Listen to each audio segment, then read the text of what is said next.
بسم اللہ الرحمن الرحیم۔ آج ہم بینکوں کی جو دیگر اقسام ہیں پاکستان میں ان کے بارے میں بات کریں گے۔ زرعی ترقیاتی بینک پاکستان میں ایگریکلچر ڈیولپمنٹ فائنانس کارپوریشن 1952 میں قائم کی گئی۔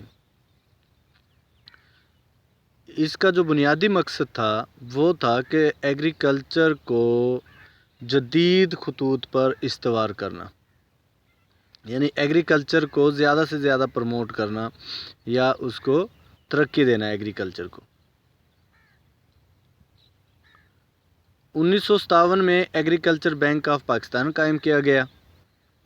فروری 1961 میں دونوں اداروں کو ضم کر کے زرعی ترقیاتی بینک میں تبدیل کر دیا گیا۔ 14 دسمبر 2002 کو حکومت نے ایگریکلچر بینک آف پاکستان کو زرعی ترقیاتی بینک میں تبدیل کر دیا گیا۔ اب اس کا مقصد کیا ہوتا ہے؟ جو ایگریکلچر بینک ہے اس کا مقصد ہے کہ کسانوں کو ایگریکلچر کی پروموشن کے لیے آسان شرائط پر قلیل المیعاد، طویل المیعاد اور درمیانی مدت کے قرضے مہیا کرنا۔ ایگریکلچر یا زرعی بینک سے مراد ایک ایسا بینک ہے جو زراعت کی ترقی کے لیے آسان شرائط پر قلیل المیعاد، طویل المیعاد اور درمیانی مدت کے کسانوں کو قرضے فراہم کرتا ہے تاکہ وہ اچھی کھاد، بیج اور دیگر جو آلات ہیں ایگریکلچر سے ریلیٹڈ وہ حاصل کریں اور پیداوار میں زیادہ سے زیادہ اضافہ کر سکیں۔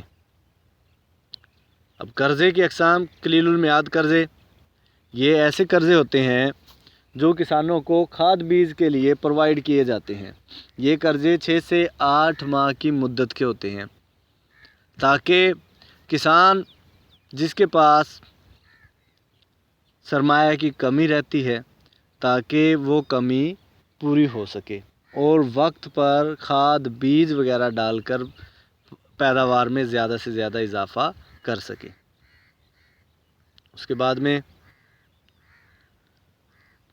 درمیانی مدت کے قرضے، یہ جو قرضے ہوتے ہیں درمیانی مدت کے، یہ 1.5 سال سے لے کر 5 سال تک کے قرضے ہوتے ہیں۔ ان قرضوں میں زرعی آلات، مشینری، ٹیوب ویل وغیرہ جو ہے کسان وہ لگا سکتے ہیں۔ طویل المیعاد قرضے، یہ 10 سال تک کے قرضے ہوتے ہیں اور یہ کسانوں کو بڑے بڑے جو ایگریکلچرل پارٹس ہیں ان کے لیے کولڈ سٹوریج وغیرہ کے لیے یہ قرضے مہیا کیے جاتے ہیں۔ ان قرضوں کا بنیادی مقصد کسانوں کو ایسی ضروریات کو پورا کرنا ہوتا ہے جن کے پورا ہونے سے ان کی پیداوار میں اضافہ اور فی اکائی لاگت میں کمی آئے۔ مثلاً جدید زرعی آلات کی خریداری اور کولڈ سٹوریج بنانے کے لیے یہ قرضے مہیا کیے جاتے ہیں۔ نمبر 2، شجر کاری، ماہی پروری، جنگل بانی، پرورش حیوانات، مرغ بانی، ریشم کے کیڑے پالنے وغیرہ کے لیے یہ قرضے مہیا کیے جاتے ہیں۔ زراعت سے منسلک صنعتی اداروں کو قرضوں کی فراہمی کر کے کسانوں کی پیداوار کی نکاسی کو بہتر انتظام کرنا۔ زرعی بینک کی دیگر خدمات: یہ بینک دوسرے تجارتی بینکوں کی طرح عوام کی امانتیں وصول کرتا ہے اور انہیں منافع ادا کرتا ہے اور انہیں لاکرز کی سہولت بھی مہیا کرتا ہے۔ بینک میں تربیتی کورسز کا اجرا کر کے عملہ کی تربیت کا انتظام بھی یہ بینک کرتا ہے۔ ملک میں فصلوں کی پیداوار بڑھانے کے لیے خصوصی پروگراموں کا انعقاد کرواتا ہے۔ کسانوں کو فصلوں کی پیداوار کے متعلق خصوصی مشورے بھی باہم پہنچاتا ہے۔ امداد باہمی کی انجمنوں کے ساتھ تعاون کرنا اور انہیں آسان شرائط پہ قرضے اور زرعی آلات فراہم کرنا۔ انفارمیشن ٹیکنالوجی کی بدولت تجارتی بینکوں میں متعارف کروائی گئی سہولیات اپنے گاہکوں کو مہیا کرنا، جس کی بدولت کسان فصلوں کے بارے میں تفصیلی معلومات ویب سائٹس کے ذریعے حاصل کر سکتے ہیں۔ یہ سارے کے سارے کام ایگریکلچر بینک کرتا ہے۔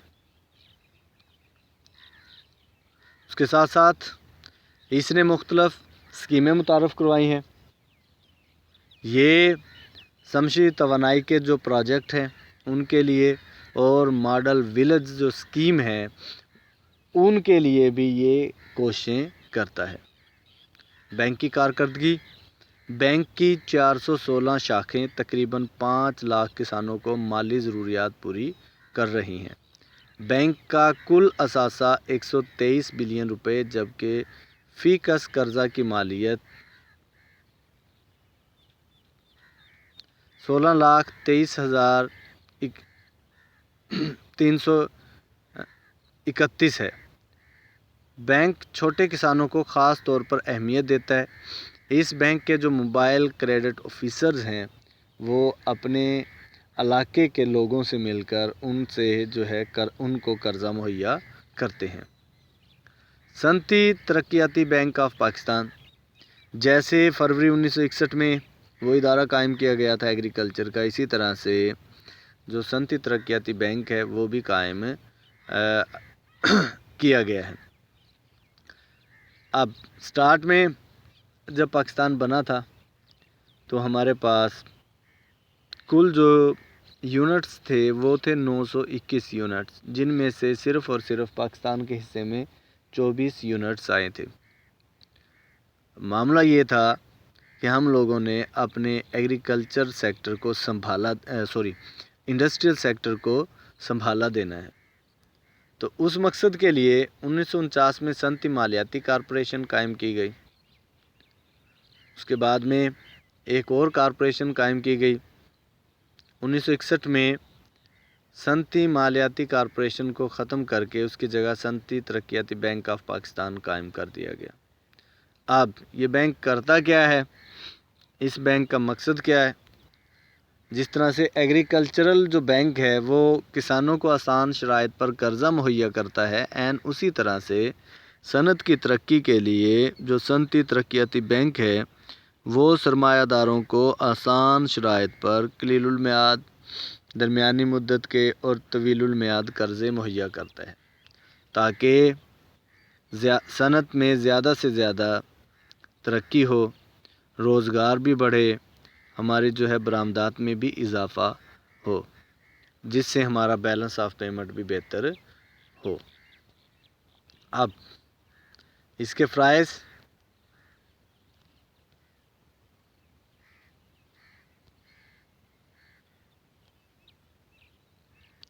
بینک چھوٹے اور درمیانے درجے کی صنعتوں کی مالی مشکلات دور کرنے کے لیے قلیل المدت، طویل المدت قرضے فراہم کرتا ہے۔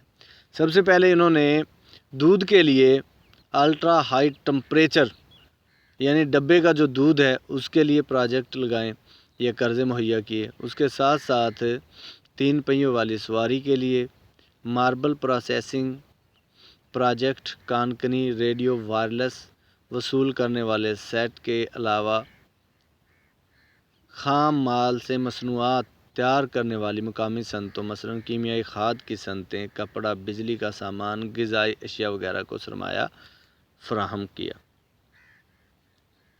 صنعتی اداروں کو ان کے حصص اور کفالتیں خرید کر انہیں سرمایہ فراہم کرتا ہے۔ پسماندہ علاقوں کی ترقی کے لیے ان علاقوں میں صنعتوں کے قیام کے لیے دوسرے علاقوں کی نسبت آسان شرائط پر قرضے مہیا کرتا ہے۔ کاروباری یونٹوں میں براہ راست سرمایہ کاری کے ذریعے پیداوار میں اضافہ کرتا ہے۔ برآمدی صنعتوں کو دوسری صنعتوں کی نسبت آسان شرائط پر قرضے مہیا کرتا ہے۔ کاروباری یونٹوں میں براہ راست سرمایہ کاری کے ذریعے پیداوار میں اضافہ کرتا ہے۔ کاروباری اداروں کو بیرون ممالک سے مشینری وغیرہ درآمد کرنے کے سلسلے میں زر مبادلہ بھی فراہم کرتا ہے۔ عام تجارتی بینک کے فرائض ادا کرنا: مثلاً امانتیں وصول کرنا اور قرضہ جاری کرنا۔ بچت اسکیموں مثلاً ماہانہ منافع، پرافٹ پلس سیونگ اکاؤنٹ وغیرہ، ڈپازٹ سرٹیفکیٹ، صنعتی سرمایہ سرٹیفکیٹ وغیرہ کو شروع کرنا، لیکن ان میں زیادہ تر اسکیمیں ختم کی جا چکی ہیں۔ سرمایہ کاروں کے لیے مالی مشیر کی حیثیت سے خدمات دینا، اپنے گاہکوں کو جدید آن لائن بینکنگ کی سہولتیں فراہم کرنا۔